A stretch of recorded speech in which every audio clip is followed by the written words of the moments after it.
Don't overreact to the Catholic Church.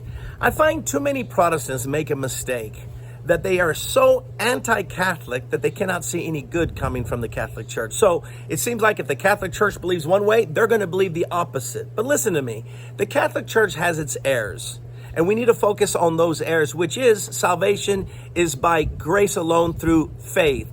And that while we should have good works, those good works affirm our salvation, they don't produce our salvation. I think that needs to be focused.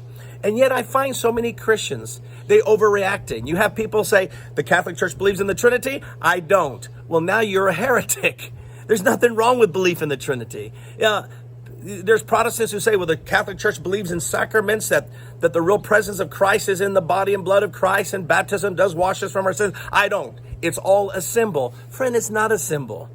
Those are still sacraments of the Christian church.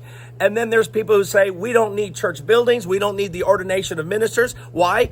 Because priests are very important in the Catholic Church. So they overreact. We don't need ministers at all. Now you have a home church movement that's preaching and railing against church buildings and against pastors and the church in general. That's an overreaction toward the Catholic Church. And then there's people who say, the Catholic Church believes in doing the sign of the cross. We don't. We don't do this. Friend, you know the early Protestant reformers, John Calvin, Martin Luther, the Anglican Church, none of them were opposed to any of the things that so many Protestants are opposed today.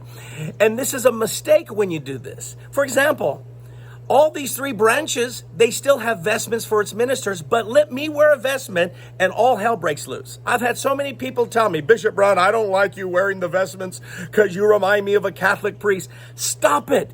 You are so full of hatred that you can't even see any good that can come. See, don't be anti-Catholic. Listen, I'm not a Roman Catholic. I'm Catholic in the sense of the universal church. I believe in the creeds of the church, and that's another thing.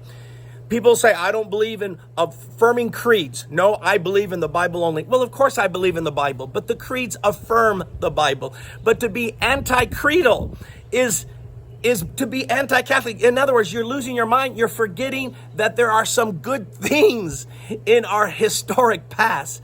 So as a Protestant, I beg of you, don't go overboard in your hatred toward Catholics and recognize there are some things that are still good. We don't need to abandon everything, but let's purify the things that need to be purified.